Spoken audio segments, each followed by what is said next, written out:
અર્જુન કહે, હે ભગવાન, આપ તો જ્ઞાનને જ કર્મ કરતા વધારે સારું માનો છો, તેમ છતાં આપ મને ઘોર કર્મમાં કેમ જોડો છો? શ્રી ભગવાન બોલ્યા, કર્મ દરેકને કરવું પડે છે. કોઈ પણ મનુષ્ય એક ક્ષણ પૂરતો પણ કર્મ કર્યા વિના રહી શકતો નથી.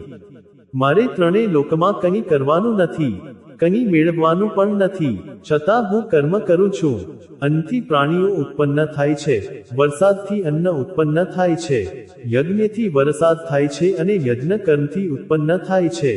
કર્મ વેદથી ઉત્પન્ન થાય છે અને વેદ પરમાત્માથી ઉત્પન્ન થાય છે. માટે પરમાત્મા યજ્ઞમાં સદાકાળ વસેલા છે. આત્મામાં જ સંતુષ્ટ રહેનારા મનુષ્યને કશું જ કરવાનું રહેતું નથી.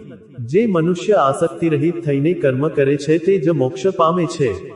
સત્પુરુષો જેવા આચરણ કરે છે તે આચરણનું અનુકરણ અન્ય લોકો કરે છે. માટે આચરણ સારા જ કરવા. કામરૂપ અગ્નિ કદી સંતુષ્ટ થતો નથી. કામના આવરણથી જ્ઞાન લોપાઈ જાય છે. જ્ઞાનને ઢાંકી દઈને કામ જીવાત્માને મૂઢ બનાવી દે છે. ઇન્દ્રિય, મન અને બુદ્ધિ એ વિષયવાસનાના અધિષ્ઠાન છે. તે ઇન્દ્રિય આદિના વ્યાપ વડે જ્ઞાનને આચ્છાદિત કરી જીવને મોહિત કરી દે છે. શરીરથી ઇન્દ્રિયો પર છે, ઇન્દ્રિયોથી મન પર છે, મનથી બુદ્ધિ પર છે અને બુદ્ધિથી આત્મા પર છે. માટે આત્માને બુદ્ધિથી પર જાણી બુદ્ધિના ઉપયોગથી મનને વશ કરી કામરૂપી શત્રુનો તું નાશ કરી દે. જય શ્રી કૃષ્ણ.